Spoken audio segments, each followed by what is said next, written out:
Wrestling with wrestling's past and present. How old were you? I was -3. See, JR is trying to contain Jim Ross. McFlurry, It's Mick Foley. Definitely not his, the barn burner that Leif Cassidy and Ty Raleigh Singh was, but, we'll leave that there. We digress. God, I hope that storyline ends soon. And 6 to 8 weeks later, they mail you a freaking magnet. Yep. You may know him as the Red Rooster. Hager kept making out with his wife. It was weird. So then, I'm waiting for them to put the Zelina Vega on a pole match for that to be. It is in the mail, my good sir. Oh, it wasn't Paul. Giving us a reason to come here and listen to ourselves talk. Absolutely, and And then you can listen to us too. We're off to a rough start.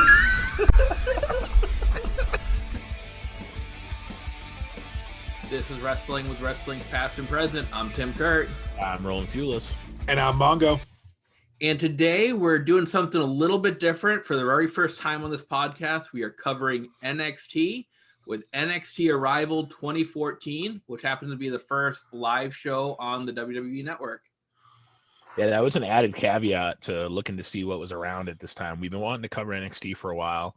And when we decided that it lined up well, and then we learned it was the first event right before WrestleMania was on the network for the first time, it was kind of a no-brainer. Plus, we discussed before we came on air that this card was really good. The matches on this show were really good. So it was really cool to go back and see. I mean, I've seen clips of it. I never saw the whole thing, front to back, but very good show. No, I agree. I was excited when we talked about this because this is when I started watching NXT, and I remember this very well. I remember the technical issues with the network, which I'm glad they edited out, where when Triple H first comes out to open the show, which already gives you goosebumps if you're a wrestling fan, doing the cliche, "Are you ready?" You get the goosebumps. And then I remember they didn't cut to anything. So in the original broadcast, it was like a black screen for a good 30 seconds, and you heard the producer talking. You're like, what the heck is going on? And then you watch the card and you completely forget about that, and you just enjoy how good the show was. So I was excited to rewatch it again. I'm glad they fixed it. And side note, Tim mentioned in our group, but I want to pass along, if you need to watch the whole show, you want to click on NXT first, then TakeOver, because if you just watch the pay-per-view version on WWE, it's the abridged version. Yeah, we were getting ready to watch the show like we do. We usually, all of us try to watch towards the end of the week, obviously. And Tim's like, oh, they only have 2 matches. I don't know what happened. And they do have, if you go and look and you filter it by TakeOver, they do have 2 of them side by side. One is the full show and one's the abbreviated card. Yes. So, yeah, be on the lookout for the full version of the show because, don't make the mistake I did. It wasn't to out you or anything. It was just to put the disclaimer. Mongo's throwing him under the bus. I know. Back it up a little Steiner math here. 3 + 7. Yeah. You have a 63.7% chance of not finding the right show. But with Tim doing it and then Mongo telling you about it, you now have a 100% chance of finding the right show. That's right. Well, let's get right into it. We start off with a hell of a match. We have Cesaro and Sami Zayn. They got plenty of time here, about 23 minutes. Cesaro getting the win. This was excellent to me, and I know we got more matches to cover. This is my favorite match of the night by far, and that's saying something because a lot of these other matches were really good. But this was just one of the best pure wrestling matches I've seen in a long time. I could not agree more. This, if this had been the only match, I would have been happy with it. Like this match was great. The storytelling was good. I think that these 2 guys are both somewhat underrated for what they do, and we've talked about Cesaro in the past on the show a lot, and it's too bad that they don't use him. And they're starting to push him again, so it's nice, but I'm hoping it's not one of those start-stop situations. So that seems to be what happens every time. You gain steam, the fans start really falling in love with it again, and then they just stop. They pull the plug because Vince decides that he doesn't like how he looks in his tights that day, and that's the end of it. He's like, no, you know what? Forget it. So for this being the first show and the first match on the network, for the first show on the network, you couldn't have started it much better, I don't think. No, you always hear cliche Shawn Michaels saying, follow that, the rumors of him backstage going to other matches, like, good luck following that. I just have a feeling of both Sami Zayn and Cesaro going backstage. I'm like, have fun, guys. Because that match was just an absolute banger of a match. And it shows like, they both come from ROH, Claudio and El Generico, and then, they're making their names in WWE, and Cesaro had already kind of floated to the main roster a little bit. That's why he came out with that We the People gimmick, which him being a real American, I don't understand considering his background. So that doesn't make any sense to me. But the match itself, you overlook the crappy storytelling of that era. It like Roland said, perfectly echo. It's the best way to start NXT. It's the best way to start anything on the network. It's what got me hooked. I watched them like, yep, they really are the future. Triple H did not lie to me. Well, and to Tim's point, I totally 100% agree with this being easily this might have been one of the best matches we've ever watched in the history of our show. Mm-hmm. This match was that good, and it was just a pure wrestling match. There was no gimmicks, no titles, it was just a pure wrestling match, and it was good to see. Yeah, and they took some nasty bumps on the outside too. So both men, huge respect too, because they destroyed themselves and put on a hell of a show to start off. Yeah, absolutely. I agree with Roll. This is one of the better matches that I've watched, being covered. And like you said, there was no stick behind it. It was just a pure wrestling match. Well, and that's what NXT is really good at. They've kind of gone away from it a little bit being on network television. They've kind of gone a little more story heavy, but they've always been a place for wrestling. So, having people like Triple H and Shawn Michaels behind the cog behind this show, it proves, because they both know that you need to have some story, but you also need to have damn good wrestling for people to want to watch it. Yeah, it's exactly what makes NXT stand out as the best brand. Besides SmackDown, it's the best brand currently going in WWE, and it's because they do tell the stories, but they don't. It's not all about the story. They tell the story in the ring too, which takes place of the story that builds up to it, and usually the story somewhat makes sense. And like this one didn't need a storyline to make sense. This was we're NXT, we're here to show you, and it was a respect match, which is, it was perfect because they both executed it flawlessly and showed why pure wrestling can matter on a pay-per-view. It got you hooked. Absolutely. Next up was another singles match. You had Mojo Rawley getting a win over CJ Parker in about 3.5 minutes here. Mojo Rawley doing the whole hype bros or hype gimmick at this point. If there was a letdown on this card, this would probably be it. This one, there's not a whole lot to discuss here. I don't really remember CJ Parker at all. Juice Robinson, baby. Yeah, I was just going to say poor Juice Robinson getting squeezed here by Mojo. But yeah, I mean, it was just kind of a filler match for me. Yeah, I don't think they really needed this on the show. I think that they were trying to build Mojo they've been doing that off and on for a couple of years now. Mojo, comes back, has this gimmick thing that just kind of quietly goes away. I think Mojo, only because of his look and the fact that he used to play football and he's this name, I think that's the only reason why he's even still there, because I think he's useless. Wrestling ability is at best mediocre. He's not a good wrestler, in my opinion. He's okay at best, and if it wasn't for his background and his look, I think he would already been cut loose. So the match itself, this is when they were still trying to push him and whatever before he made the main roster, and it's just he's one of those guys they've swung and missed on, I think. I think so. I don't think they're utilizing, what talents he has the right way, because like you said, his wrestling ability is so. I mean, he's perfectly suited for the 24/7 title picture because he doesn't really offer too much. I mean, his gimmick is just too bland for me. It's been overdone. I remember being at WrestleMania 33 when he won the Andre the Giant Battle Royal, which was the biggest mistake. And honestly, it's to what Roland says, because he was a football player, because they got Gronk involved. And obviously they knew they could get heat from the crowd. It's funny, the announcers on the broadcast kept saying, oh, they got heat because Gronk's in the crowd. No, you got heat because we knew Mojo was about to win. That's really what the heat was. And this match was definitely a match where if you need to go to the bathroom to get ready for the rest of the card, this is probably the match to go get your snacks and go to the bathroom on. I will say the smart thing was they kept it pretty quick. Yeah. Yep. Like 3 minutes. Yeah. Next up is a tag team match for the NXT tag team titles. You have the Ascension. They're building up as versing a mystery opponent. It's answered by Too Cool. They're really building up the Ascension here, and it's like the next big tag team, kind of a clone of the Road Warriors. But the match itself, it was all right. It was about 6.5 minutes. I think it served its purpose. It built up the Ascension while beating a respectable tag team from the past, and you had the nostalgia aspect of it as well. for the crowd. I thought this match was okay. I think it served its purpose. Unfortunately, the Ascension really never lived up to anything spectacular, so it didn't mean anything in the long run. But this one wasn't bad.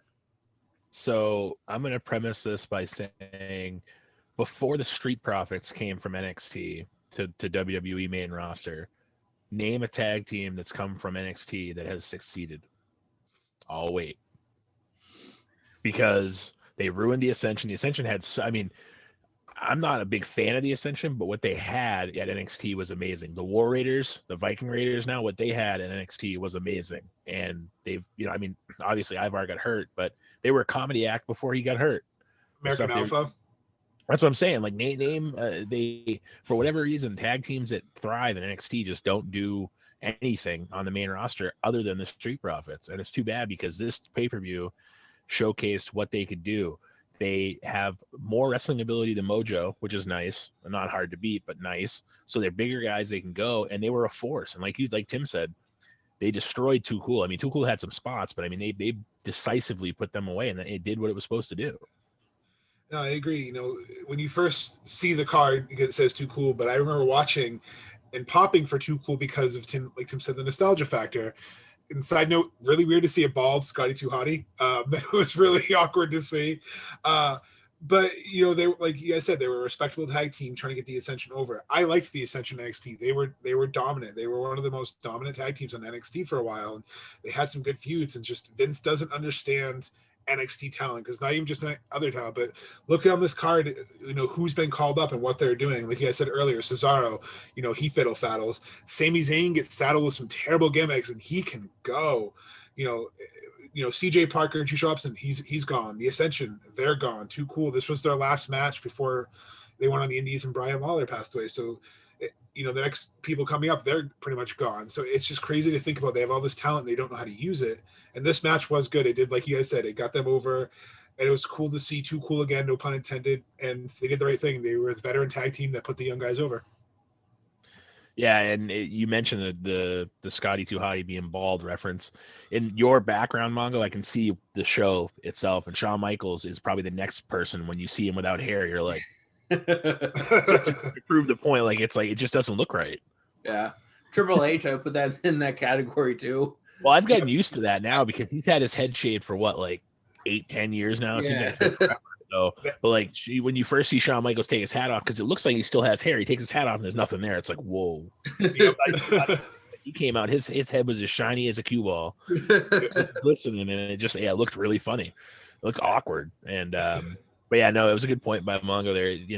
Too Cool, and the best part was the fans there are hardcore enough to know who that was. Mm-hmm. It wasn't like they brought some, it wasn't like they brought out, this team that had, like it wasn't like the Headbangers where everybody's like, who the fuck are these guys? Like it was Too Cool, and it was a team that was big in the late 90s, early 2000s. Next up was a singles match for the NXT Women's Championship. You have Paige as the champion. She's going to get a win over Emma here in about 13 minutes. This was excellent. This was to me, one of the better women's matches of that time. Again, this is before the whole women's revolution era. And I really think it showcased what Emma could do in the ring, because she was kind of, I guess, comedy act with her dancing and everything like that. And it really showed that she could go in the ring. And Paige, this is, peak Paige here, I think. And she can, obviously, we know her ability in the ring. And I really enjoyed this one.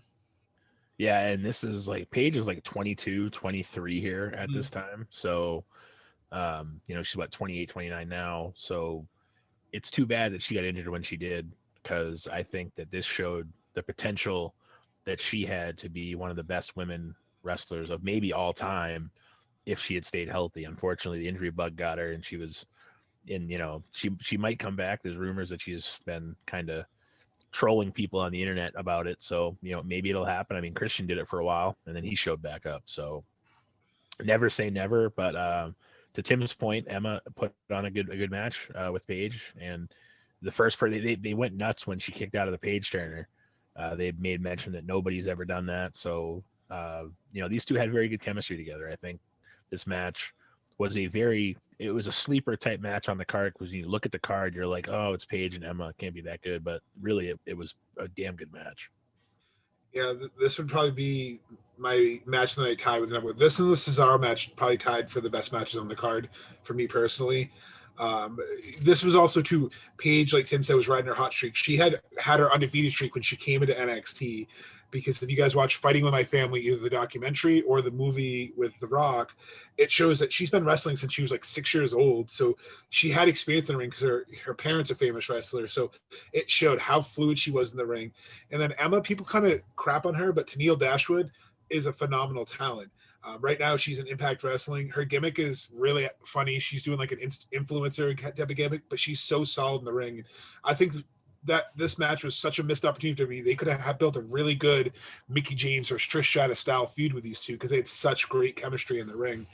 And like Roland said, it's a shame Paige got injured, because she only really got a 4-year run in the WWE, because she would debut on Raw later this year in one of the most surprising debuts that I can remember.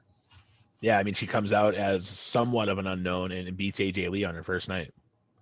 Yeah. So she had a rocket strap to her, and it's too bad, because the wrestling they have now, she would fit right in, and she would be a force in the women's division now.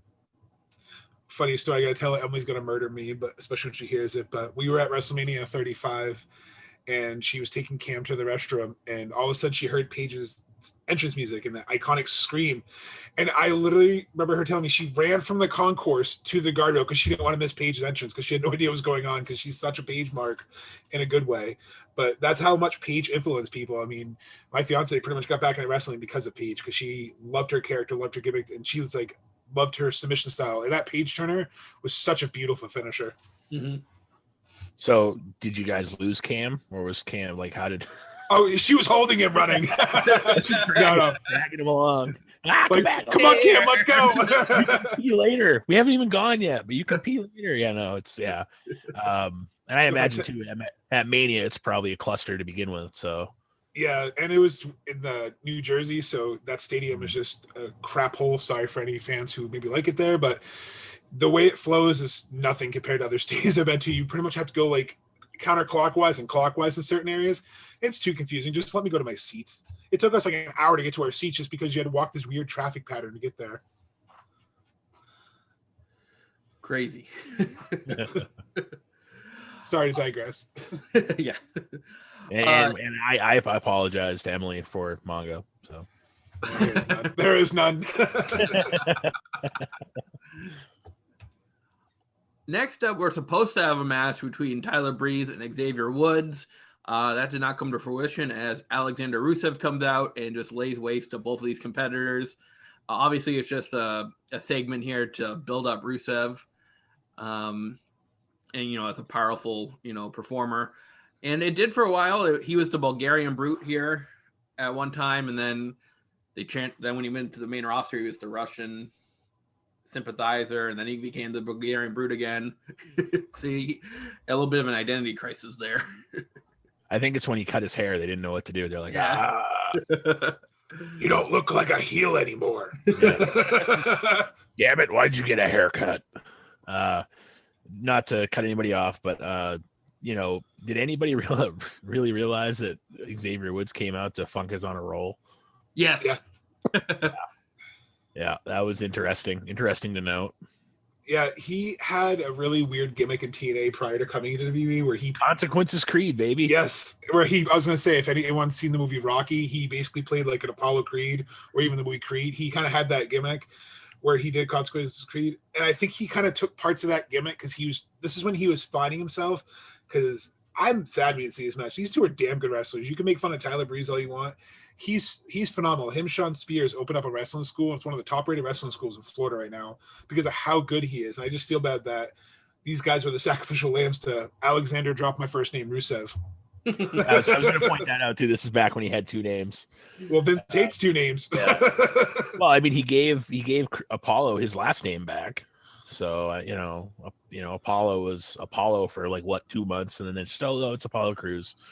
But yeah, this is also unfortunately when Rusev was kind of caught in the middle too, because he'd already had his Rumble match before this, so like people started knowing, and then he was kind of trapped in the middle, so they didn't really know what to do with him. So there's another guy that they kind of lost, they lost faith in and misguided. He came up, with his feud with Cena like Kevin Owens did. He was, if you come up and you're feuding with Cena pretty much right off the bat, they have big plans for you. Yeah, I mean, the tank entrance, I can't talk, at WrestleMania was still one of the coolest entrances at a WrestleMania in a while. And it stinks that Super Cena had, that whole, I'm going to, bury everyone. And yeah, I know that's such an internet thing to say and a smart mark thing to say, but it's true. I mean, they didn't know how to book. It's like, could he have lost to anyone but Cena? Like, that should have been a feud that made his career. And then when Rusev Day gets, over later on, Vince hated it and basically tried to bury that. And I loved it because it showed, Miro, as he's known now, it showed his comedy skills, and he's still a good wrestler. You got to utilize the whole of your talent, not just what you think they should be. Ooh. I think Roland's on mute here. Anyhow, thanks for pointing that out, guys. I must have hit it with my leg when I was repositioning. Anyhow, the stuff that he's doing in AEW now, Miro, is kind of weird to me. I don't know which way they're going with him. I don't know if he's caught in the middle, kind of like he was in WWE for a while, where they don't really have a direction. I mean, I know they have the best friends thing going, and then Trent got hurt, so they've kind of phased it to Orange Cassidy and Chuck, but I don't know. I feel like they could do more with him as well. But yeah, it's the same thing that happened in WWE though. They just, for whatever reason, whether it was, Super Cena crushing him, and then that just, then the League of Nations, and they had so many things they could have done with them that I feel like they just dropped the ball. Yeah. No, I agree. Next up is our main event. It is a ladder match for the NXT Championship. It's the first ever ladder match in NXT. Pretty cool. You had Shawn Michaels come out before the match. It's Adrian Neville. Speaking of a guy with that will later drop his first name. He's dropped names and letters. Now he's just 3 letters. Yeah. And he's going to get a win over Bo Dallas, who's the champion here, in about 16 minutes. Again, a really solid match here. A good way to end the show. It really shows what these guys can do. And I really think it kind of puts in perspective what Bo Dallas can do. You think of him as this comedy act, and they obviously don't have anything for him right now, which is kind of a shame because this match here shows what he can do in the ring. I don't understand how this happens with so many talents.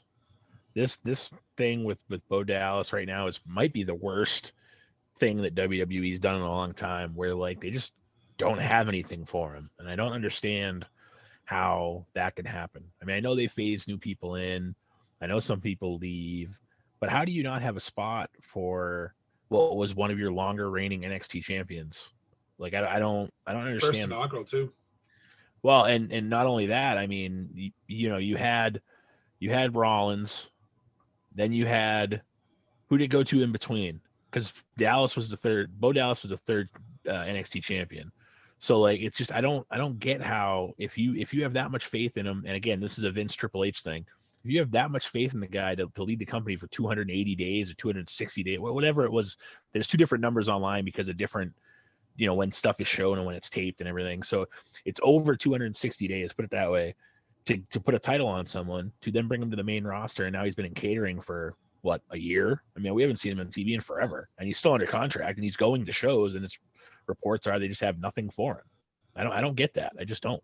And they didn't let him get over. The B team was getting over, and they didn't want the B team over. It's like he tries. He's just like Bray. He's got that talent where he tries to reinvent himself, and it's like they don't want to let him. And you had said on a previous show that WB thought that he was going to be the star out of the 2 rotundas, and it's just sad that they saddled him, or maybe didn't let him flush out the right kind of gimmicks. And like you said, now he's just, standing backstage doing nothing. He's like, okay, I'll just collect a paycheck, and then when I'm done, I have money to set up my next venture, because it's discouraging. I feel bad. I couldn't imagine being at work and being told, yeah, you're going to come in and sit in the break room all day. We don't really have any work for you to do, but you can't leave because you're under contract. Oh, so I'm just going to come waste my time. And I feel bad because they love to wrestle, and you're just letting them waste their talent sitting backstage. Well, and especially now, there's no live events. So even before, even if you weren't on TV, you might have a match at a live event here and there. But he's not doing anything. Like, for the last since the pandemic started, he hasn't done a damn thing, and it's a shame.